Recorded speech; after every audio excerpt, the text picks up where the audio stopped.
This is Laura from the Peaceful Life podcast, and you're listening to Pop Goes Your World.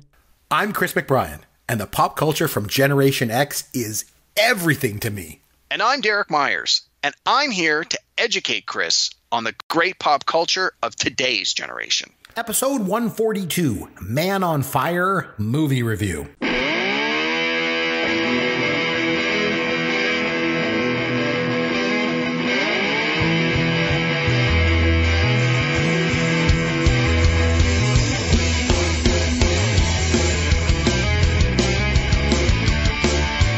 I'm Chris McBrien, along with Derek Myers, and this is Pop Goes Your World, the pop culture podcast for the generations. You'll find us on Twitter at Amaron_DM for Derek and at C McBrien for me, and popgoesyourworld.com is our website with all of our contact information as well. Derek, how are you, my friend, and what's going on in pop culture in your world? Hey, Chris, I'm doing well, thank you. This week in pop culture, I had a chance to watch the 3-part AMC series called Quiz. Do you know anything about this? Not a thing. Have you seen previews? Nothing? Nope. Okay. So it's a British series, and it's the retelling of the story of a gentleman who went on the original Who Wants to Be a Millionaire game show in 2001 and was accused of cheating to win the $1 million. The premise was that people in the audience that he knew would cough when the correct answer was said out loud so that he would know what the answer was. And so it's, you think, okay, well, why do I need 3+ hours to get to that? Well, it's framed around the trial because basically the studio refused to pay him. That once they realized that there could have been cheating involved, and they had him arrested. They turned all of this stuff over to the police and said, we think there's a criminal conspiracy to steal £1 million, and we want these people charged. We're not paying them a cent. And so the story unfolds that way, and you find out that the gentleman that won the money was I think it was a major in the British military. So he had he had a strong character, and he and his wife were both like big trivia buffs, and it's like it shows how the guy's brother-in-law was on the show 4 times before he actually got into the seat and earned some money. Then his wife went on the show. She got in the seat and earned some money. And then he got on the show and he ended up winning the £1 million. And they're like, okay, something's up here. But then they show you behind the scenes about how in the infancy of the internet, there were people who all liked quiz shows who would get together and help each other get on the show because that was their hobby. So it's framed in such a way that there's almost the presumption of guilt, but as the story proceeds, they definitely make an effort to try and paint the other side of it, to say like, well, yeah, it might look like he was guilty when you sensationalize it a certain way, but there's enough evidence on the other side that you have to ask yourself, do you think he really did it? I don't know. Maybe not. Like, I think they still at the end of the show basically conclude that, well, I mean, obviously they went to court and they didn't end up paying him. They charged him. He's, they got a criminal. Sorry, ruin it for people who haven't seen it yet. But hey, it's real. It's real life that happened 20 years ago. Spoiler alert. Yeah. No, it was interesting. And one of the things I didn't realize was, because I had sort of heard about it in passing when it happened. Okay. It happened right before September 11th, 2001. So basically, he won the money, I think, on the Monday, and then I think 2011 was a Tuesday, or was it Thursday? Anyway, whatever. It was a Tuesday. It was. Yep. What's that? It was a Tuesday. Yeah, I thought it was a Tuesday. Yep. So basically, it's like he won the money on Monday, and then all of this stuff happened on the attacks happened on Tuesday. So it was not the top of the news cycle that this guy possibly cheated on a quiz show. So it was interesting to sort of have that backdrop thrown into this escapade. It was good, and it stars Matthew McFadden, who is one of the characters on the TV show Succession, which I really enjoy on HBO. And his wife is played by Sian Clifford, who is she's on the what's that one with Phoebe Waller-Bridge where sorry, I got to click through on her IMDb. I can't remember the show, but Fleabag. Sorry, she's the sister on Fleabag. So the two leads were both people that I know from other shows that I like. So that certainly helped. But yeah, it was quite good. It's called Quiz. It was on AMC. It should be available now on demand. It's 3 episodes with commercials. It ran, I think each one was about an hour and 15, hour and 10. But I think if you're fast forwarding or cutting out the ads, it's probably about 1 hour per episode. But it was quite good. It's worth watching, even though you sort of know where it's going. It's like Apollo 13. Well, I know what happens with the astronauts, but it's still a fun ride. This is the same kind of thing where, yeah, you might know the outcome or think you know the outcome, but there's a lot of other things going on. So a guy goes on Who Wants to Be a Millionaire, and they accuse him of cheating. You know what? I really liked it the first time I saw it when it was called Slumdog Millionaire. Yeah. Well, I think part of I wouldn't be surprised if the writers of Slumdog Millionaire sort of leaned on that for inspiration, but who knows? So I have some pop culture news for you. My wife was away today, so I was home with my son, my 11-year-old son, and for the first time, because she was gone, she didn't really want me to do this. So for the first time, we watched Jaws tonight together. That's both good parenting and bad parenting. I know, because I remember Jaws being fairly horrific the first time I saw it, and I would have been a few years older than he was. So I was 7 when I first saw Jaws. Talk about bad parenting. I hope my mom isn't listening. My mother took me to the drive-in to see Jaws when I was 7, and I was terrified. Like when the shark bites the guy on the boat and his leg hits the bottom of the ocean, I just turned towards him. I want to go home. I don't like this anymore. I was so scared. But anyway, so my son's 11. He handles these kind of movies real well. So he absolutely loved it. And even I was watching him for the reaction when Ben Gardner's head comes out of the boat. Yeah. And he was fine. He actually kind of chuckled. He's like, "Oh man, that's silly." Like, okay, good. We're on a roll here. We're going to be fine. And then when Quint died, like I was even a lot of things, like I haven't seen the movie in a while. So whoa. Quint died. Spoiler alert. I know. And when he did, even I was just a bit taken back by that scene. And I've seen the movie a bazillion times, and I was still wincing a bit when Quint, when it bites him. And I was like, oh, it's just such a horrific show. So well done. Right. And he was fine. And it gets done. And he's like, you know what, Daddy? Quint, I feel like Quint needed to die. I'm like, really? He's like, yeah, he fought the shark and he had to lose. And I was like, wow. Anyway, he really liked the movie. He thought it was great. I'm going to be in a little bit of trouble. But sometimes, like when my wife gets home, she's going to be mad at me, right? But sometimes it's easier to beg forgiveness than it is to ask permission. So, Sorry, did you say you watched that today, Chris? Yes.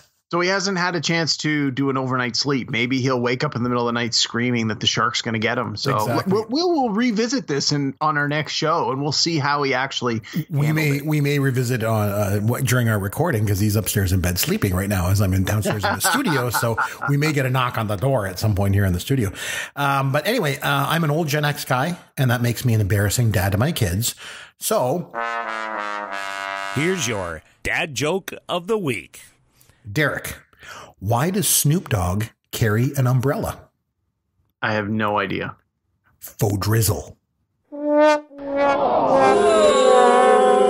I swear we're going to lose listeners if you keep bad jokes. I was the only man left on the planet after the Holocaust, eh? Because you're probably drunk. That's why I just spent all my time looking for beer. Save me one of those beers. No way, eh? Experience and maturity. I got to take a leak so bad I can taste it. I don't know how they got him to do it. You drive. There's a lot of cops around. It was a different time. No, I've had enough beer. Some of the things from the early 80s, it's hard to relate to them now. Oh, come on. That's some funny right there. Okay, so this week the movie was over to you. Your turn to pick a newer film. I picked nothing past 1989, as you know. That's your territory. So you nominated the 2004 Denzel Washington film Man on Fire. So I'll let you start things off. You can kind of just talk a little bit about the film. We'll do a deep dive into it as we always do, but maybe just a few points on why you wanted me to watch this particular film. Sure.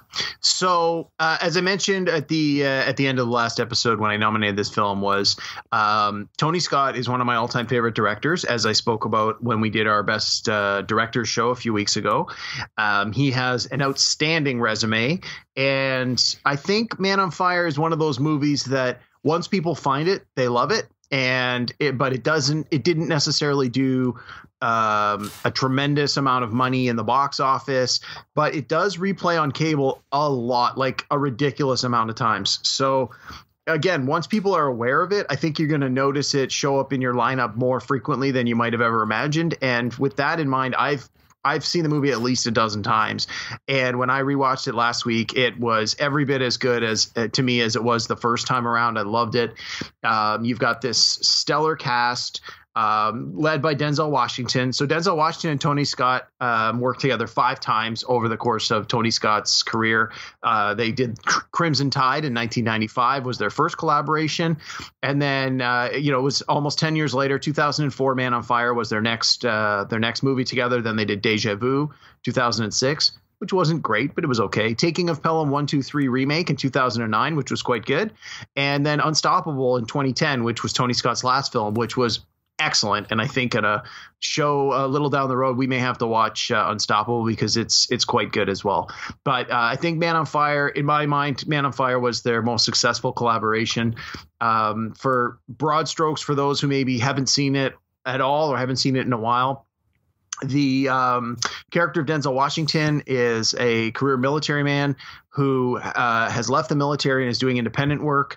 You find out through the course of very early in the movie that he has a drinking problem that is rooted in mental illness. He's clearly got post-traumatic stress disorder, as well as other probably mental struggles that have resulted from his life as a soldier, and he numbs the pain with alcohol like in a ridiculous way. And then you cut to a wealthy family in Mexico where the father's a Mexican businessman, the wife is an American woman. They have a child played by Dakota Fanning, and the movie begins with not subtitles, but there's text on the screen where it talks about, in Mexico City, there is a lot of kidnapping that happens, and most important business people have kidnap and ransom insurance, and it's a X number of million or billion dollar industry. And so people have bodyguards, and that sort of sets up the movie where this family is financially suffering a little bit, and they need a bodyguard to renew their insurance policy, and all they can afford is Denzel Washington because he's a little damaged, but he's good enough to do the job. And so that sets up the first sort of 10 minutes of the movie.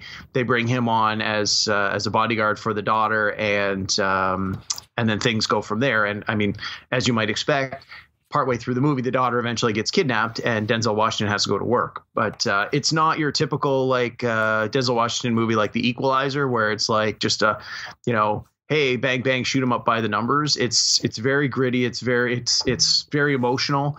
You really get the sense in the first half of the movie the struggles this character is feeling, the anguish he's feeling from his PTSD, the fact that he needs to drown out his problems with alcohol. But then there's the relationship he develops with this little girl that sort of, she shows him, it's sort of cliche, she shows him how to love again kind of thing. And it gives him a reason to clean up his act and become a better person and start to turn his life around. And then, of course, when she gets kidnapped, it's devastating. And he's like, okay, I'm going to work. And then the last half of the movie is a revenge film where he gets down and dirty, and man, oh man, action, action, action. So anyway, with that, Chris, I want to hear your thoughts on this movie.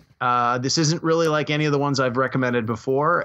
It's also maybe not as financially successful as a lot of the movies I've recommended before. So I really don't know which way you're going to swing on this one, but let's hear it. What'd you think? Well, let's get into it. So you mentioned, it wasn't financially successful. It finished 34th at the box office the year it came out in 2004, just behind Alien versus Predator. Alien versus Predator just beat it. So it wasn't a huge hit. It wasn't a bomb or anything like that either.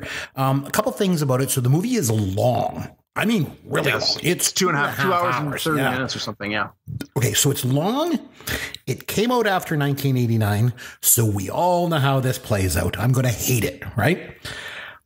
Wrong. I actually liked it. I was really hoping we'd have a winner here. I'm glad to hear it. I actually enjoyed this movie somewhat. It's flawed for sure, but it was good. Like I said, it was long. In fact, I think it was too long. I think it was way too long. If they would have made this movie an hour shorter, I know that sounds like a lot, but if they would have made this movie an hour shorter, it would have been a lot better. I think way more action, quicker pace. It would just cut right to the chase. But overall, I thought it was pretty good. There was parts of it that I really liked. Like I said, it's flawed. We'll get into it. And the thing is, though, I kept thinking as I'm watching this movie, and I was kind of enjoying it. And I was waiting, they were setting up the next scenes pretty well. And I thought, okay, they set up the final act really good. The final act goes on way too long, but they set it up good. The thing that I kept thinking about as I'm watching it, because as I always do with these movies that you give me, I still felt like it's not really rewatchable. It's not a movie I would go back and watch over again, probably because it's so long. But I don't know. I get that. I just keep getting that with newer films. I just don't feel that they're rewatchable. My Gen X movies I can watch a million times. So the movie opens up, like you said, there's the text, like it's like one kidnapping happens like every 60 seconds in Latin America and 70% do not survive. So you're like, okay, this is not going to go well. And the movie opens up with this shot of a busy street in a big city, and the couple's walking along and the guy gets abducted. And it's right from the get-go, it's really stylistic. Lots of freeze frames, quick pans and zooms and strobing. So it's a very stylistic film. And it's like that through the whole movie. Yeah. Like it has a definite style going back to, Tony Scott, one of your favorite directors, right? But he definitely is very stylistic with it. So, like you mentioned, Denzel Washington. So he's in a cab, and I think was it in El Paso? Is that where he was, or wherever he was? Well, I mean, I think he begins in the U.S. and then you see him crossing the border. So I would guess probably El Paso. That sounds right. And he's driving around looking at the crime and the prostitution and the gang violence, and like you said, he's drinking from a flask.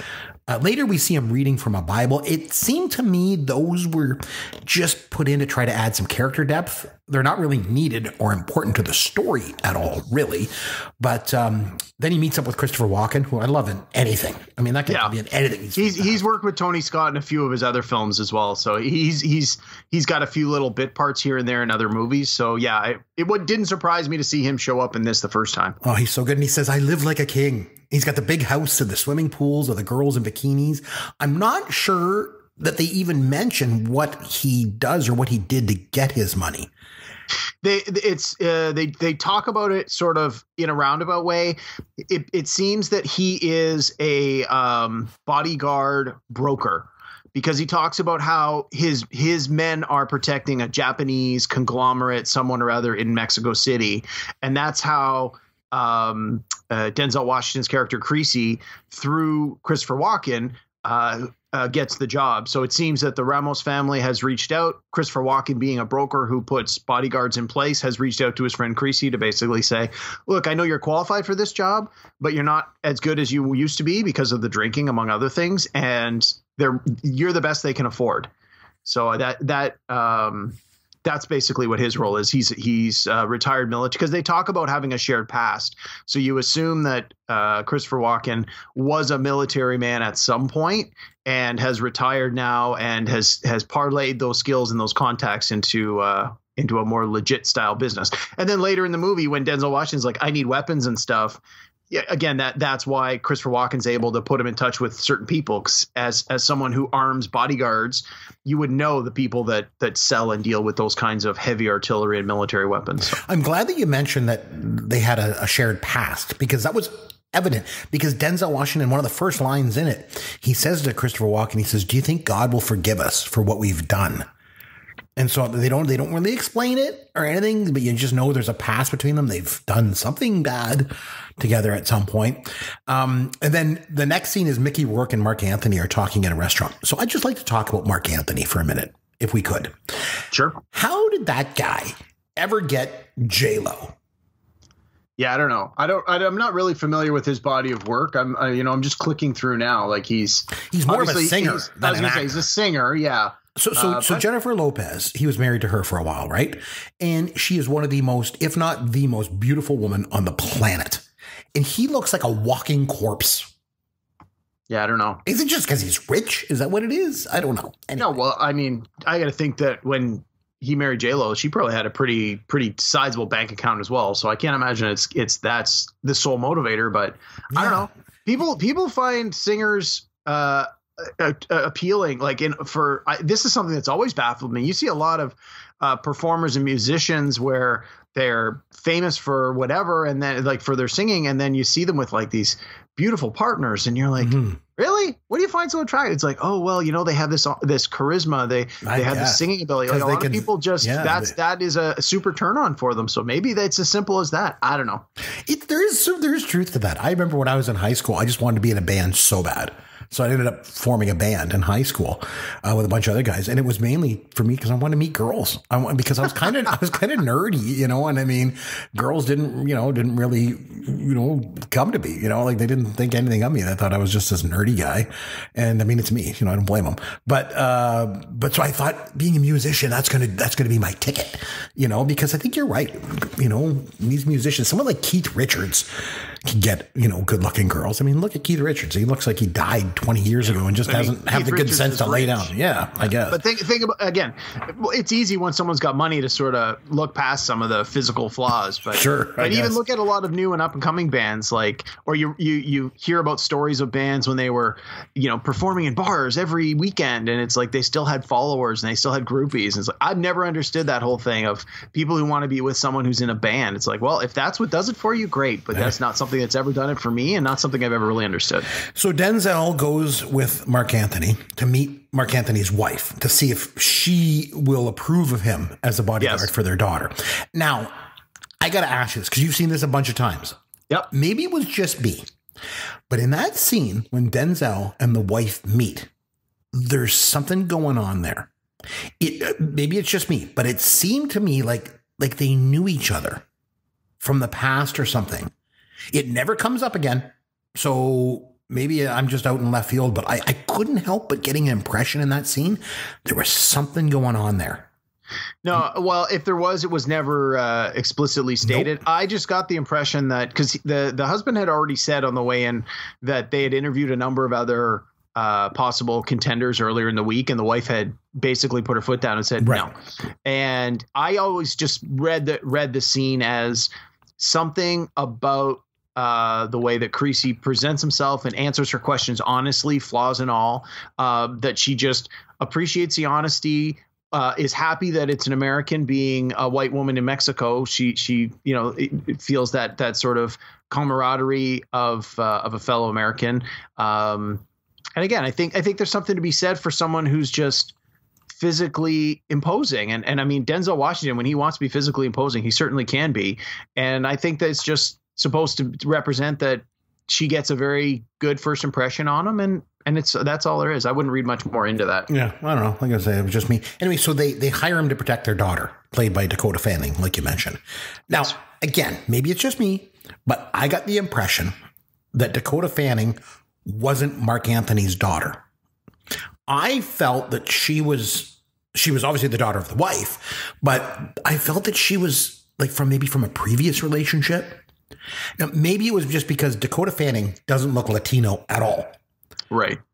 Or I never got that impression. I just assumed that it was a casting thing. They're like, we need a young star who has a little bit of recognition, because she would have been very young when she still made this movie. Probably didn't have a large resume, but was a name people would have recognized, or a face people would have been familiar with at that point. And so I think rather than extend their casting search to someone who might look the part a little more, they went, this might bring some people into the seats. Let's just cast her. I never got the impression that Mark Anthony's character was not her biological father, especially when confronted after she's been kidnapped and the kidnapping and the ransom payoff has gone bad and she's been killed. And like, he is clearly emotionally distraught, which is not to say that you wouldn't be that emotional if it was an adopted child or a child of your partner. But I never doubted for a minute that he was her father 100% biologically and otherwise. Yeah. I mean, she looks like she could be the wife's daughter. No question. Oh, for sure. But she doesn't look like Mark Anthony could be her dad. Maybe it's just due to the fact that he looks like a walking corpse. Maybe. And I mean, whether it is or whether it isn't, I don't necessarily think that affects the movie either way. Right. And I actually only recently learned that this movie is based on a book. So again, maybe down the road I'll pick up the book, and if those kinds of questions are clarified, I'll let you know. Mm-hmm. But okay, so anyway, so the wife, I want to mention a bit about her. Yes. I didn't recognize the actress But man, is she beautiful. And so again, I'm thinking, how does Mark Anthony get these beautiful women? I just don't know. Jeez, I just kept thinking that. So anyway, the next scene, Denzel drives Dakota Fanning to school and she notices the scars on his hand. Again, they never get explained. You just assume it's just something, he did something bad in the past or was involved in something. And she tries to make friends with him, but he shuns her. And then you think she's going to run away. She gets out of the car and she just goes in the back seat.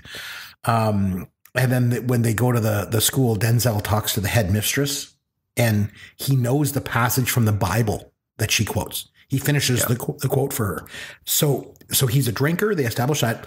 He knows the Bible. Another thing that stood out to me is he wears suits that don't fit him. So the suit thing I wanted to talk about. So because it was noticeable to me. Yes, I think that's a combination of a couple of things. I think it's a combination of he is past his prime. And so if it's a suit he already owned, it was probably purchased when he was in better shape. He was probably more muscular and he probably carried himself better.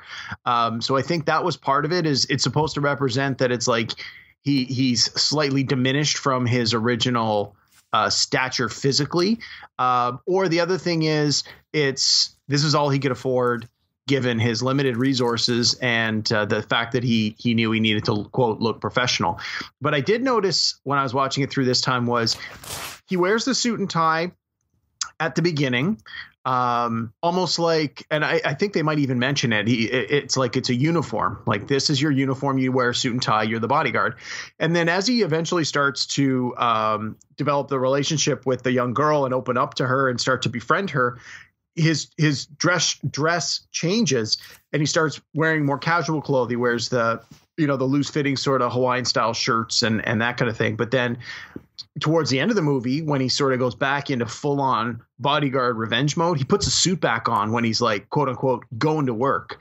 And I thought that was an interesting stylistic choice to have the clothing as a uniform, and you could sort of get a sense of where his mental status is based on what he's wearing. So anyway, I just thought that was an interesting thing that I noticed while I was watching it. Again, you mentioned the word stylistic, and I think it's important because in the scene when he's talking to the wife about the daughter, there's a mirror behind him. Yes. And the camera focuses on her in the mirror. Yes, when she gives her lines, and then it focuses back on him when he speaks. Again, just a stylistic thing, but it was kind of cool. I don't know. I thought it was kind of neat. Tarantino does that a lot too, where he'll do shots of a guy in the mirror. And there again, some directors can do stuff like that. And it just, you sort of nod your head and go, that's a cool little thing. Other directors try it and you're like, oh my God, what are you trying to do? You're punching way above your weight class. Just show me the two faces and have the dialogue scene play out. But no, again, this movie to me is definitely one of Tony Scott's best works. From a stylistic point of view, I think it really shows that he knows what he's doing. I think he took a lot of chances with just the way some of this was shot, and I think it paid off really well. Again, like when he's showing Mexico City, he's got a very muted color palette, like almost like yellow filters over a lot of the shots, and I think it really works. I think it really adds to the story. Anyway. Yeah. So when Denzel Washington's character drinks, as you mentioned, he thinks about killing himself. He keeps a bullet in a matchbox.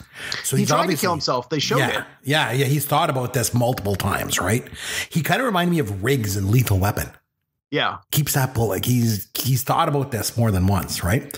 Well, but I think the scene where, and I really paid closer attention to it this time. The scene where he actually calls Christopher Walken, from what I got out of that scene, he tried to kill himself there and then that night, and it didn't work. And that's why he calls him, because he asks him, like, have you ever had a bullet not fire? And that was sort of the changing point of the movie, of the character. Like, after he tries to kill himself and it doesn't work, he starts to really question, well, why didn't this work? And being someone who reads the Bible, he starts to think, like, maybe there's more for me in this life. Maybe it's not my time to leave. And then right after that, he starts to open up to the little girl and offer her this friendship and this guidance and this mentorship. And, it really, his whole attitudes and perceptions start to change. It's like, that was the wake up call. It's like, I'm going to try and kill myself. It didn't work. Okay. What does that mean? And this is the meaning he got from it. I don't think that this bullet is something he's been carrying around since before that scene. I believe that was the exact scene right there and then. Click, didn't work. And they move on from there. And then he starts carrying around in the matchbook. Because he mentions that bullets never lie. You know, he says that too, right? So I want to mention, again, talking about stylistic aspects of the film, the subtitles. So the subtitle font, first of all, is not like any other subtitle font in any other movie. It's not a big deal, but it's just something I noticed. Like, also the way the subtitles sometimes wipe on and wipe off the screen. That's very unique. And it got me thinking, in all the advances in film that we've seen, special effects and camera work and lighting and CGI and all that stuff, there's been basically no changes to subtitles in film over the course of movie history until this movie. Again, it's not a big deal, but it's just something that's kind of stylistic and cool, I guess. You know what I mean? Yeah, I really like that it's not just a static line of text at the bottom of the screen in the middle. It's all over. Sometimes it's on the side, it's in the middle, it's in the corner. And in some cases it is the word for word translations as the subtitles are usually going to be. But in some cases, even some of the words in English are shown in that font almost to give them extra emphasis. And then there are some scenes where there is Spanish being spoken, but they don't put the subtitles. So it's a real deliberate choice by the director. Which phrases do you show an English translation for or provide subtitles? Where on the screen do they go? How big are they? How long do the words stay on? Do you show the whole sentence at once or just certain words as they're being said? And which words fade out more quickly than others? Because sometimes they would show like a sentence as it's being spoken, and by the time the end of the sentence was on the screen, the first couple words start fading, and then the last couple words become like bold text as if to emphasize. Again, it's a very stylistic movie, and this is one more way that the director has put his footprint on this movie and said, I am choosing to do this stylistic thing in this way. And especially in the sort of the last half of the movie, once Denzel Washington starts to go after all of these criminals and try to interrogate them, that's when you really start to see certain familiar aspects of the subtitles where certain phrases and certain things are shown in a way that you're like, okay, this is an important detail, and this is what he was looking for. In many cases, he asked the guy, it's like, it's clear you're going to be dead here when we're done this. It's just a matter of how much suffering do you have before that happens. And it's like, he gets the answer he wants. We see the subtitles. We as the audience know, okay, this interrogation's over. And in the next scene, boom, the guy blows up. So it's again, just a stylistic choice that I think worked really well. And you mentioned in our Best Directors episode that Tony Scott was your second favorite director of all time. Yes. You know, and I guess for a lot of the reasons that we're seeing here, that you're saying this is his best film. I agree. That is my take. Yes, I think this is his best film. Yeah, it's very, very stylistic. So anyway, so Denzel works with the girl on her swimming. He helps her to get out of the blocks faster. So that's obviously he starts to bond with her, and she even catches him smiling in one scene. Yeah. They have some improvised dialogue with each other, it seems. Yes. But it's just a way for them to bond, right? Yeah. Now, one of the things that I didn't pick up on until this last viewing was when they talk about the swimming and getting off the blocks faster, and yes, this is a way for them to spend some time together and he can help her, is he really emphasizes the sound of the gunshot. Don't be afraid, which later on in the movie, when there's the kidnapping scene, he's able to sort of lean on that. And I guess I never put that together until this time through, where I'm like, how did I miss something so obvious where, he tells her, don't hesitate, don't be afraid of the gun. And so when the kidnapping happens, he's able to just immediately prompt her. And it's just like the swim meet. She hears the bang, she starts to go.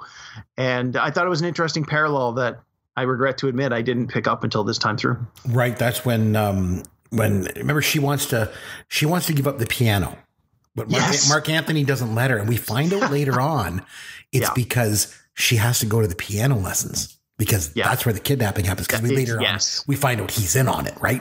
Yeah, not until much later, but yes. So it makes sense when you look back on it at that point.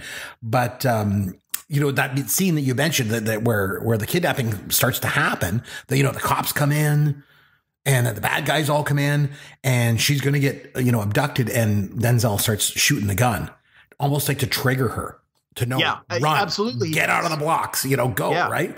Yeah. And then he gets into this gunfight with the bad guys and he gets shot like a bunch of times. Oh, yeah. And he falls to the ground and you think he's dead. I mean, I'm watching, I think, okay, he's dead. Like he just got the daylight shot out of him. Like he's going to die right here.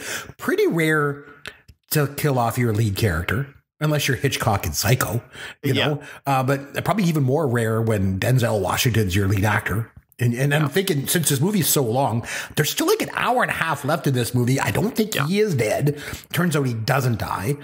He's in the hospital recovering from his, the major gunshot trauma. And I like how he's laying there in bed, barely clinging to life. He's on life support in the intensive care unit. And this guy is smoking right beside him. Yeah. I'm like, was this movie made in the 70s or something? What's this? But anyway, so Dakota Fanning had bought him the necklace. Yes. With the St. Jude pennant on it. Yes. And she says it's that St. Jude is the patron saint of lost causes. Yes. So there's a patron saint of lost causes. There is a patron saint of everything. Do you remember David St. Hubbins in This Is Spinal Tap? Marty DeBurgi asked him, who's St. Hubbins? And his answer was he was the patron saint of sensible footwear. There is a patron saint of everything, I swear. So it's the patron saint of lost causes, which actually kind of comes into play a bit later too. Yeah. Right. And this is one, I mean, again, religion is not my thing. Biblical scholarship is not my thing. Saints don't really know much about it, but the saint of lost causes is something I have heard referenced before in pop culture, usually in movies. So again, didn't faze me at all that this was a thing. And I just went, okay, again, being a fairly astute movie viewer, I thought I got a sense I know where this is going to go. This is some foreshadowing, some symbolism. Let's see where we go from here. The patron saint of sensible footwear, really big in the Bible too. Yeah. So anyway, so it turns out that Denzel Washington kills 2 police officers in this whole shootout, and they were off duty, but they were corrupt cops. Yes. So there's this whole ransom thing going on, and then when they go to do the exchange drop, something goes bad, and there's an ambush. One of the kidnappers gets killed. So they don't return the daughter, and then they say they're going to kill her. Now, I was thinking at this point too, so who's Mark Anthony? Like, why would they want to kidnap his daughter? I guess they said at the beginning that kidnappings are common in Mexico, so it's just that he's rich, right? And they want to get a ransom. Yes. That was kind of the idea. Yeah, that's what you're supposed to believe. Is He's obviously important enough and wealthy enough that he lives in a big house. He's got gates on the door. He drives a luxury car. He can afford he needs and can afford a bodyguard. His company has kidnapping and ransom insurance. I think it was a $10 million policy.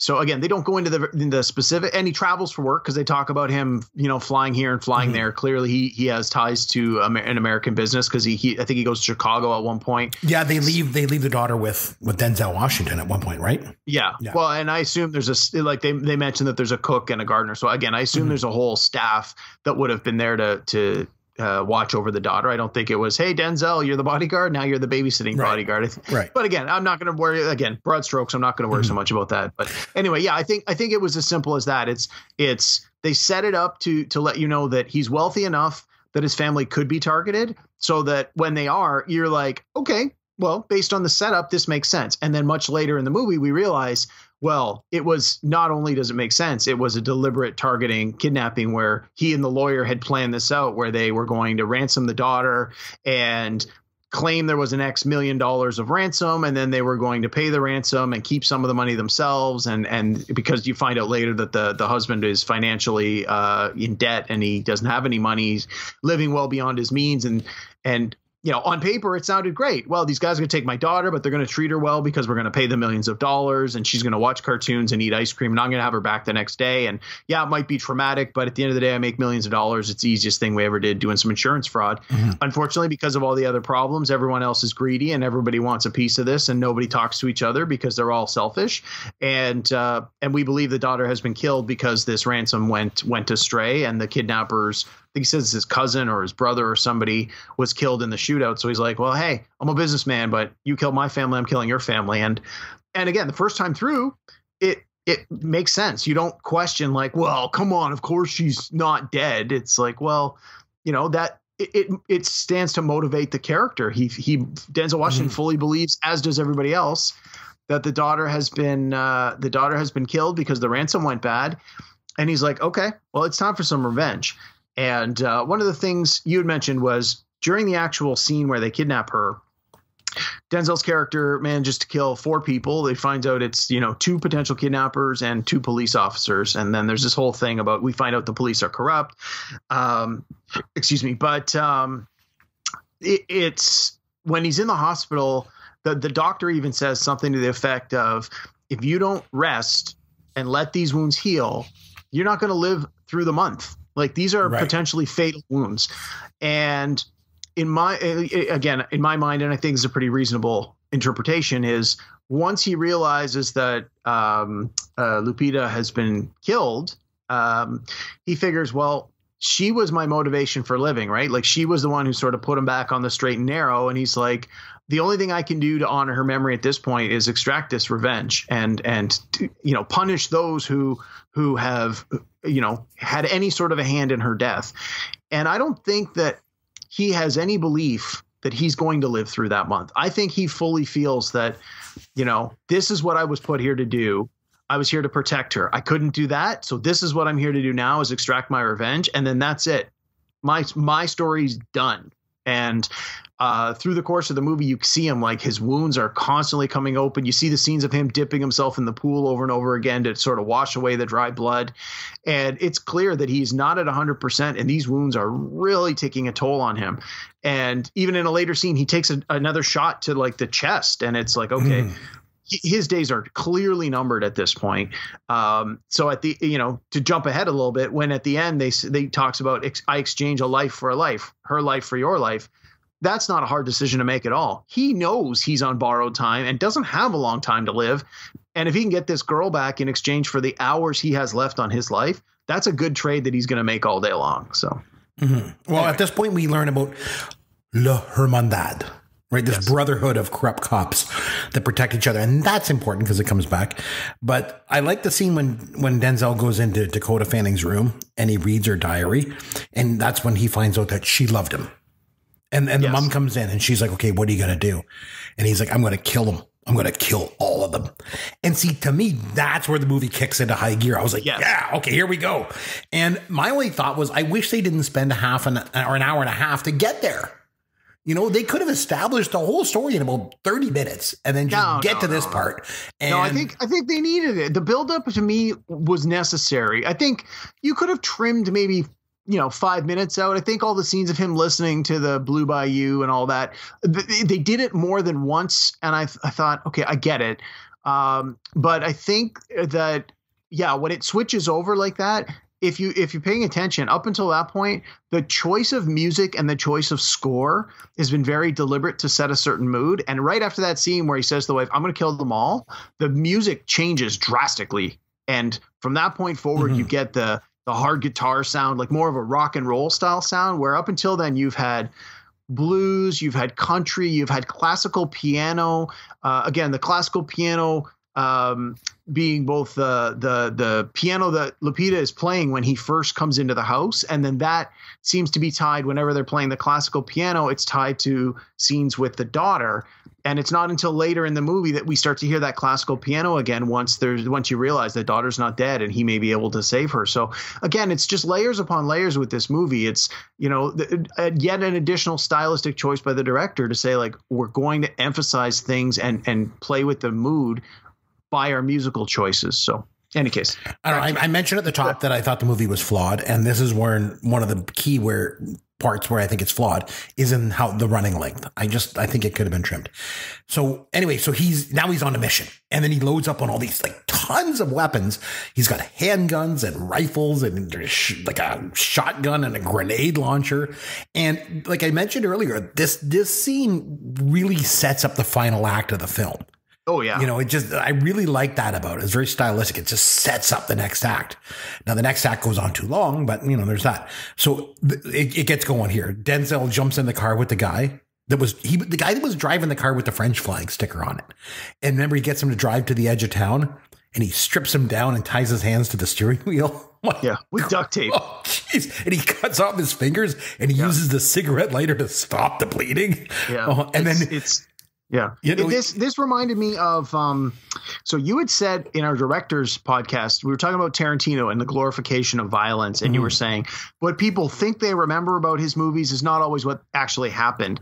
And I noticed that with this movie a lot too. Some of the acts of violence and the acts of torture and such, like when he's cutting off that guy's finger, you don't actually see him cut off the finger or cauterize the wound. You see the blood splash. So on the windshield. Yeah, and I think on the side of his face or something. So again, it's a very stylistic choice by the director. I'm not going to literally show him cutting off the finger. You know what's happening off screen, and what your mind is imagining is probably way more effective than any prosthetic finger I can show on screen being cut off. And that continues to happen through this movie, where he's doing certain things to certain people, especially when he's trying to interrogate them for information. There's a lot of scenes where the actual violent act is not shown on camera. You get a reaction. You watch someone's face react to it, as opposed to the scene showing you what happens. I thought that Denzel Washington's character had a couple of really good lines in the last act of the film. And the first one, he says right around this part, he says, "Revenge is a meal best served cold." Now, I'm pretty sure that's an old Klingon proverb, isn't it? Yeah. That's what Ricardo Montalban said in Wrath of Khan anyway. Yeah. So I thought that was funny. I thought it took me back to the Wrath of Khan there. So then he continues his rampage. He goes to the rave. And the way that whole scene is shot, it's just like a strobe light. Oh, yeah. Again, really stylistic. He kills a guy from New Jersey up in the catwalk. And then the woman says, she's like, "I'll get you the girl." But it's not Dakota Fanning. Right? No. And that's the first time when you're like, "Oh, my God, she's not dead." Yeah, and she's alive. Of course, it's not her. She's dead. So a couple of times they sort of tease what's really coming and then tease it back again. It's like, oh, interesting. Okay. Yeah, it's a Latino girl, right? But he gets her to safety. He calls a reporter, and then he helps, to get the girl back home. And then he shoots the rave up and he blows up the building. And the whole time the crowd just cheers. Like it's all part of the rave or something like that. I thought that was funny, even when he's shooting the rifle up in the air. But he goes after Fuentes, the dirty cop. And another one of his great lines, because the reporter says, that guy is better protected than the president of Mexico. And Denzel says, "He's going to need it." And I'm like, this is cool. I like this. And then another line that's good is when what Christopher Walken's character says, "A man can be an artist with anything, with food or paint." Oh, yeah. But Denzel is an artist with death. He's gonna paint his masterpiece. Yep. And again, for me, it sets up the events to come perfectly, right? But then the film just runs too long after that. Again, the fatal flaw of this movie, it's too damn long. And for me, it plods along at some points when it should just cut to the chase, just give retribution to the bad guys and then end it. But it just keeps on going and going and going, right? Well, so I agree and I disagree with what you're saying. I do think that, and I definitely felt this when I just watched it last week, was I think the last 20, 25 minutes does run a lot longer than it needs to. I think that could probably, you could trim 10 minutes out of that. No problem. I don't necessarily think the beginning part could benefit from a lot of trimming, because I think you need to really be emotionally invested in both Denzel Washington's character and Dakota Fanning's character, so that you as the audience have a similar emotional reaction when she's kidnapped and then when you find out she's been killed.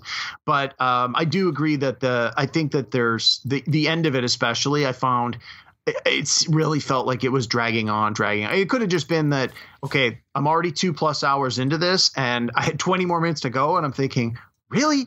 Like, what do you still have to do?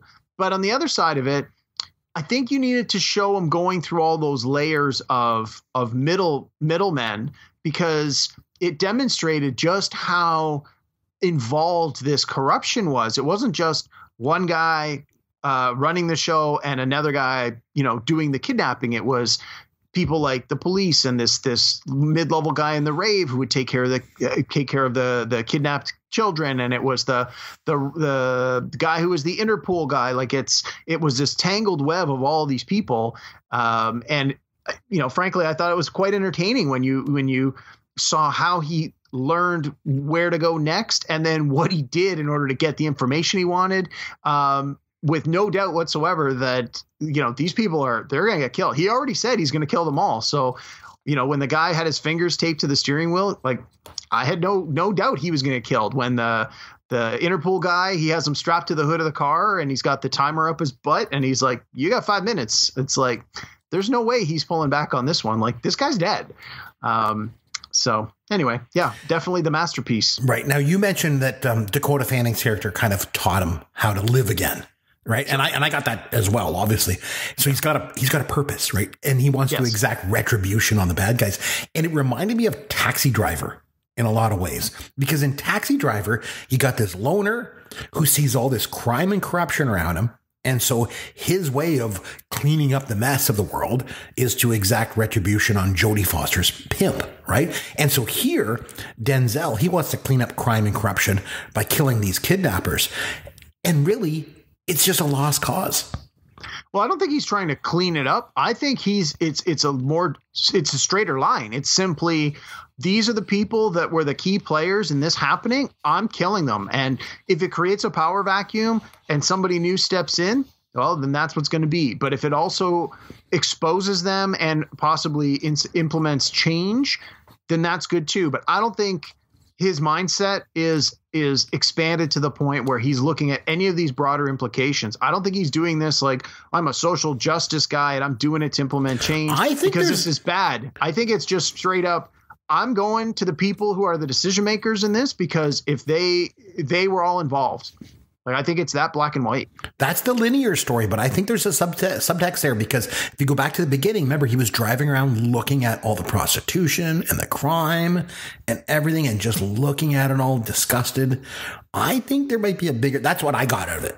But okay, I'll keep that in mind the next time I watch it. And at this point, then I realized, like, that's like I mentioned, it's just, that's a lost cause, which just goes back to that patron saint of lost causes that he had. That's true. He'd have been better off with the patron saint of sensible footwear anyway. But anyway, but then another great line he has is when he says, forgiveness is between them and God. It's up to me to arrange the meeting. Yes. I thought that was pretty cool. Again, lots of good lines from him. So Fuentes is the guy that's like so well protected, more well protected than the president, right? He drives by in this huge motorcade with his entourage. How do you possibly reach this guy? With a rocket launcher. So he pulls out a rocket launcher and like, that's pretty cool. Overall, like with all the action and stuff that goes on in the last act, really, it's still more of a psychological action film. And I guess that's why they cast Denzel Washington in it, right? Because he's known for his acting chops. Yeah. But like you mentioned, he puts the explosive up the guy's butt and gives him 5 minutes to tell him what happened at the kidnapping drop. Yeah. And I thought, again, stylistically cool. The time appears on the screen. Yeah. And starts going down. Like the subtitles did. And he keeps referencing the time that's left. And he's right, because the time's ticking down in front of you and he keeps getting it. So again, I thought it was cool only because the scene is edited. It's not just one long shot. So again, just another example of something that was kind of cool and stylistic, in this movie. And then the bomb goes off, so to speak. And he finds out Mickey Rourke is involved. This is when you start to find, okay, this is what's going on. Now, help explain to me. He goes to Mickey Rourke's house and there's a headless body floating in the pool. I'm not really sure what happened there. What did I miss? So the body in the pool was Kalfas, the lawyer, Mickey Rourke. And there was you see a bloodied katana sword in the house. So somebody has used this blade that was probably in the house as a weapon of opportunity to kill the lawyer. And then when he goes, when Denzel Washington goes back to Mark Anthony's house and confronts him and asks him, like, were you involved? Like, he asked the wife, were you involved? And the wife's like, I have no idea what you're talking about. And then when he confronts Mark Anthony's character and he says, like, I know you were involved for sure. Mark Anthony says, he goes, the lawyer screwed me. It was the lawyer's fault. And he's like, and I went over to the lawyer's house and I took care of it and he's dead. I took care of it. I did what I had to do. Obviously it was a small thing, but not a small thing to the guy who was killed, but a small thing in the greater picture. And then Denzel Washington was sort of like, well, that's all well and good, but you still have to pay. And then he gives him the bullet, right? He's like, he gives him the gun with the one bullet. And it's like, here's a way out. It didn't work for me. Maybe it'll work for you. And then you see him leave the room and then as Denzel's sort of out of the room towards like the front hallway of the house, you see him stop. Like it's like he's waiting because he doesn't know if the bullet's going to work either, right? Like maybe it's just the bullet itself is a dud, in which case that might change his perspective on what to do next. And then you see him noticeably stop. There's a pause for a second, and then he hears the gunshot go off, and then he just continues walking away. So again, it was the bullet obviously worked because the bullet obviously worked. Mark Anthony, the walking corpse, becomes a real corpse at that point. Yeah. And I think this really solidifies Creasy's belief that when he tried to kill himself, it wasn't his time. You see that he's a man who reads the Bible, who has faith, who believes in God. So I always assume that in his mind, it's God has a plan for me, and I have a purpose that I haven't fulfilled yet. And hearing the gun go off, hearing that bullet actually work, I always got that as, that was the confirmation he needed that what he was doing was right. Not that I don't think it would have changed what he was doing, but I think in his mind, it sort of gave him that confirmation that, people often have with faith. It's, well, I can believe unconditionally, but if I can see a sign that I believe that, my faith is true, then that solidifies your beliefs that much more. And that was what I always got out of that scene. Mm-hmm. It was interesting then when he leaves the house and you see Dakota Fanning is across the street sitting on a bench watching him as if she's watching him like from beyond the grave. And it's just an illusion, right? And anyway, so they get a photo of this guy called The Voice and they put it in the newspaper. So now Denzel knows what he looks like. He goes to his brother's house, takes him. Again, this is all like way too long at this point. I thought, at this point, it's like it's faster. Too much. And the one thing I noticed when he goes to get the brother of this like super kingpin gangster, for a guy whose brother is the biggest gangster in the Latin American world, apparently, man, the guy lets his brother live in abject poverty. Like it was just like a poor house. Like what? He doesn't take care of his brother. But anyway, so Denzel gets the voice on the phone, and that's when he finds out Dakota Fanning is alive. Right? Yes. And he sets up a trade. But the key part here is because the voice says he will trade her, but not just for his brother's life, but his brother's life and Denzel Washington's life as well. Right? Yeah. And then did you notice he drives the Starsky and Hutch car? Was it the same kind? It's like a 76 Gran Torino. I knew it was old. All the cars seemed. I noticed that all the taxis were old Beetle punch buggies. That made me laugh because my wife and I play that punch buggy game whenever a VW Beetle drives by and you punch someone in the arm. And I thought when I was watching this, I thought, "Ooh, I'm glad my wife's not watching this with me. We both have sore arms by the end of this. There's a lot of punch buggies." Nice. So then the end of the movie disappointed me a little bit. He dies from his gunshot wound, or the voice is going to kill him shortly after. Whatever happens, I expected him to go out in a blaze of glory, like to go across that bridge and just get like shot up like Willem Dafoe did at the end of Platoon, or something like that. Like Sonny Corleone. Yeah, I expected something big, and I feel like I was let down a little bit by the end. I like that because I think that most people expected that, and I think that the choice to not do it that way, again, was in keeping with sort of a lot of the stylistic elements of the movie. I also think it was a reflection on the fact that what did the bad guys constantly keep saying? I'm a professional. I'm a professional. Right. And one of the things that the voice, the bad guy would say on the phones is, I'm a professional. If you keep your word and you keep your end of the bargain, I will keep my end of the bargain. And I think that was, again, a reflection of the fact that up until that point, they had made an arrangement. The arrangement had been kept. And, had Denzel Washington's character lived, there's no doubt he would have been tortured and executed. Like there's no doubt that would have happened. Yeah. But from my mind, it was clear that wasn't going to happen on that bridge.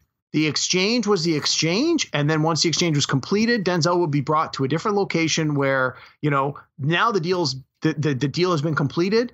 No holds barred. We're going to just do what we're going to do. And then, of course, Denzel, knowing that he does not have long to live, like when the wife shows up and he's sitting in the car under the tree, you can see like the blood's trickling down his arm, and he looks like he can barely stand. Like even when he's walking, like he's really staggering. It's belabored. Like he's taken a couple of shots to the chest. So it's clear that he probably has a hard time breathing. It's probably has a hard time, his heart's working overtime to pump the blood through this damaged body. Again, there was no hesitation of the exchange of a life for a life. He knew his life was over. And then I very much liked how, the fact that he didn't get shot up on the bridge. They didn't just execute him there in the field. They put him in the car and they're like, we're going to bring you to the Voice. And it was almost like at that point he felt, okay, I don't have to hold on anymore. Dakota Fanning's character has been returned to her mother. The scene where she comes out onto the bridge and she hugs him, and it's like, oh my God, every time I watch that scene, I just cry my eyes out. It's like, you've been on this 2-hour thrill ride with these characters where you thought this character was dead. Now she's alive. And it's just like, it's so emotional. I cry every single time. And then Creasy walks to the car and it's like, he knows that she's safe, and you see him holding the medallion. And then it's like, as his life force leaves his body, and then his hand relaxes and the medallion drops, and he's dead. He's done. He's completed everything that he needed to do. It's over. And just to your point about that being an emotional scene, I agree, because when I watch it, I thought, wow, but I think it was less about the impact of the whole story coming to that moment than it was, for me at least, about the talent of the two actors. Oh, for sure. That were in that scene. I mean, Dakota Fanning, she's a really good, I don't know how old she was in this, but she's a pretty good actress for a kid. Like, wow. And then you got Denzel Washington, this Oscar winner. It was like, both of them are such talented actors that they were able to pull a lot of emotion out of that scene, even more so than the story itself. So I agree with you. That was a pretty emotional scene. It was really good. And obviously, like you mentioned, he does die because they put the dates of his death and stuff at the screen at the end. And then when the voice dies. Yes. And I was thinking, is this a true story? Like based on a true story? Or is it just to show resolution of the story, I guess? Yes, it gives that impression. Yeah. Anyway. Yeah. And then I like when it cuts to the scene where the cop that's been helpful, you see him kill the Voice, and then the thing says killed during a raid, and it's like, it wasn't killed during a raid. He was friggin' executed, outright cold-blooded murdered execution. I think they even said he was killed during a routine arrest or something like that. That. It's You're like, right. But again, it ties up that loose end, and it's that part of the story that as the viewer, you're sort of going, well, the pieces are all there, but is this going to happen? And so that is definitely part of the satisfying ending. And I like when they have the date of birth, date of death thing go across, and then it fades away, but the date of death stays the same. And you're like, why is that still on the screen? And then it cuts to the next scene, and it's like, so the same day he died, they executed this warrant. They went in, and then they literally executed the bad guys. So it's like they both died on the same day. Like it all got wrapped up at once. So overall, like I say, maybe a bit of a surprise, but I actually enjoyed the film. Well, I'm glad you enjoyed it. Are you surprised? Here, give me. I am. Well, I mean, I'm surprised, but I'm glad you enjoyed it. I felt there was enough here that I know the kinds of things that you like from a movie, regardless of what else. Like, it's got the strong performances. It's got a lot of stylistic and interesting directorial choices, which, as a film guy, I know you can appreciate. So, I'm glad to hear you enjoyed it. Now, what would you give this on a scale of 1 to 10? I would give it a 7. I would go higher, but it's too long. And it needed to be trimmed up. Need to be edited. I'll take it. Shorter, I would have gone higher, but I'd give it a 7 out of 10. I would say for me, it's probably 8.5. I really enjoy it. It is definitely long, as you said, and I think there's certainly an opportunity that maybe you could have cut 10 or 15 minutes out. It might have tightened it up, especially towards the end. I think you could have tightened that up a bit. But who am I to question the great Tony Scott? And speaking of long, I mean, it took us a long time to get through this. It's such a long movie. It took us a long time to talk about it. So anyway, on that note, let's have some fun with Caveman. All right, my friend, Man on Fire. So the major plot point in this movie is about kidnapping. So there's been lots of movies about kidnapping, as part of the plot. So this week, what I'm going to do is I'm going to quiz you about movies that have kidnapping as part of the plot. So what I'm going to do, I'm going to give you the year and the synopsis. You name the movie. Common thread. Boy. All the movies have to do with kidnapping. It's actually a lot easier than you think. Okay? All right. Okay. Yeah. And quite a few of them are right in your time frame. Okay. Okay. 1996. Multi-millionaire Tom Mullen decides to take matters into his own hands after his beloved son is kidnapped. Is that Mel Gibson in Ransom? It is Mel Gibson in Ransom. See, I told you you're going to do good at this one. Okay? I saw that one in the theater. All right.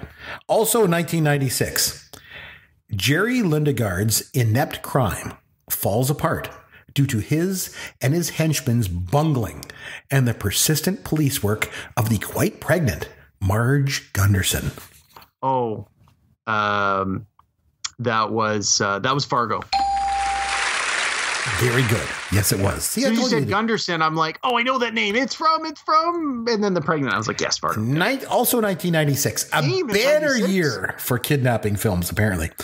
An evil, high-fashion designer plots to steal Dalmatian puppies in order to make an extravagant fur coat, but instead creates an extravagant mess. Was this the live-action Glenn Close 101 Dalmatians? See, I told you you'd do well on this. Yeah. It's very, very good. Okay, 2008, right in your wheelhouse. A retired CIA agent travels across Europe and relies on his old skills to save his estranged daughter, who's been kidnapped while on a trip to Paris. Is this the man with a particular set of skills in Taken? It is Taken. See, you're doing so good. Nice. All right, going back a little bit, back into my era. 1985, a retired Special Forces colonel tries to save his daughter, who was abducted by his former subordinate. Oh, I think this was a Schwarzenegger movie. I want to say, if it's the one I'm thinking of, it's with Alyssa Milano plays the daughter. It was. Yes, you are correct. Oh, it was Commando. Yes, it is Commando. I was like, I could see the cover of the Alyssa box. Milano. I was like, oh, okay. All right, another easy one. 1991. A young FBI cadet must receive the help of an incarcerated and manipulative cannibal killer to help catch another serial killer, a madman who skins his victims. Yeah, that was Silence of the Lambs. Sure was. Okay, see, I told you get these. It's kidnapping, but it's another easy. I didn't think I would have a very deep database of these movies, but I'm surprised how quickly some of them are coming to me. 1990. After a famous author is rescued from a car crash by a fan of his novels, he comes to realize that the care he is receiving is only the beginning of a nightmare of captivity and abuse. Was this Misery? See, you're doing just great. I'm your number one fan. Yeah, you're doing great. All right, a couple of tougher ones maybe. All right. 1968. Going way back, a down-on-his-luck inventor turns a broken-down Grand Prix car into a fancy vehicle for his children, and they go off on a magical fantasy adventure to save their grandfather in a far-off land. Wow. That does not sound familiar at all. I have no idea. It's Chitty Chitty Bang Bang. Isn't that a musical? Isn't that a kid's movie? Yeah, it was. It's about kidnapping? Yep. Wow. Okay. I've never seen it. So again, with the 1996 banner year for kidnapping in film, two criminals and their hostages unknowingly seek temporary refuge in a truck stop populated by vampires with chaotic results. Yeah, we talked about this in a show a couple weeks ago. This is From Dusk Till Dawn. It is. I like that movie a lot. I haven't seen it since 1996. So good. I remember it was like two movies. The first half's the kidnapping, the second half's the vampires. And I really enjoyed the first half, and I really thought the second half was over the top to the point where I didn't want to watch it again. I think I just liked the fact that it was so original that it went to two movies. So, all right, 1991, when Captain James Hook kidnaps his children, an adult Peter Pan must return to Neverland and reclaim his youthful spirit in order to challenge his old enemy. This was the one with Robin Williams as Peter Pan, right? It was, what was it called? Wasn't it just called Hook? It was called Hook. Yes. Congratulations. Nice. All right. 1977. Oh, this makes me happy. Two mice of the Rescue Aid Society search for a little girl kidnapped by unscrupulous treasure hunters. Oh, was this, there were two movies was this The Rescuers or The Rescuers Down Under? Well, I'm going to go with The Rescuers. It was The Rescuers, yes. I actually showed this movie to my kids not that long ago, and they loved it. They thought it was just great. All right, 1987, when a childless couple of an ex-con and an ex-cop decide to help themselves to one of another family's quintuplets, their lives become more complicated than they anticipated. Yeah, it's a great movie. It's underrated big time. Raising Arizona. That is correct. All right, the last one. This movie I actually saw on a flight from San Francisco to Toronto one time. It was a long movie, but it was actually fantastic. And it's a newer movie. So it's 2013. Okay. Wow. Okay. 2013. So it's not something I normally watch, but I watched this on the plane and I really enjoyed it. God, I'll be shocked if it's something I haven't seen and you have from 2013. But anyway, okay, give me the clue. Let's see what it is. When Keller Dover's daughter and her friend go missing, he takes matters into his own hands as the police pursue multiple leads and the pressure mounts. That doesn't sound, it sort of sounds like every movie on the list and not specific enough to be any movie on the list. I had to leave you with a tough one. Can you give me the clue one more time? When Keller Dover's daughter and her friend go missing, he takes matters into his own hands as the police pursue multiple leads and the pressure mounts. No idea. It's called Prisoners. Have you ever seen it? Is it got Jake Gyllenhaal in it? Yes, he's the cop, and Hugh Jackman's in it too. It's fantastic. God, it's a good movie. I remember seeing it like right when it was released on video, and it's not that I didn't like it, but I just remember it being really I don't know, just it didn't sit well with me. But it has won a ton of acclaim, so I may have to revisit that one. It's quite good. It's quite good. Yeah. So anyway, so you did pretty good. So only just two. That was pretty good. Yeah, not bad at all. So 1996. Didn't realize that was a big. That's the banner year. Yeah, look at that. Kidnapping was a real thing in 1996. Gotta wonder what happened in 94 and 95. That by 96 they were pumping out all these movies about kidnapping. I don't know, all those independent films that came out. You know, so, I guess. Yeah. Go figure. So I tell you what, it's the middle of summer. What do you say? What do you say we take a little vacation? Hey, I love a vacation. Next week, why don't we just take a little bit of time off? Let's go spend some time with our families. And instead of a regular episode next week, what we'll do is we'll drop the best of number 2. You know, we put out the best of number 1 that had our first 4 trivia segments. So we'll drop a best of next week, and then we'll come back in 2 weeks' time with a new episode on the big show. I love it. Let's do that. Let's take a little time off to relax, and we'll come back fresh with a new topic. I love it. That's what we will do then. I hope you enjoy your time off. Are you going to do anything special? Yeah, I'm going to travel the world on a cruise ship. And no, of course, I'm not doing anything special. I'm going to be stuck at home. What else could I do? We're in the middle of a global pandemic. Yeah. No. I'm staying home. Exactly. But I got some time off, so I'm going to enjoy it. Go up to the trailer with the kids. So yeah, that's what we'll do next time. If you want to reach out to us in the meantime, you can find Derek on Twitter at Amaron_DM. Of course, you'll find me at CMcBrien, and popgoesyourworld.com is our website with all of our contact information. Until our next show, this is Chris McBrien for Derek Myers saying thanks for listening to Pop Goes Your World, the pop culture podcast for the generations.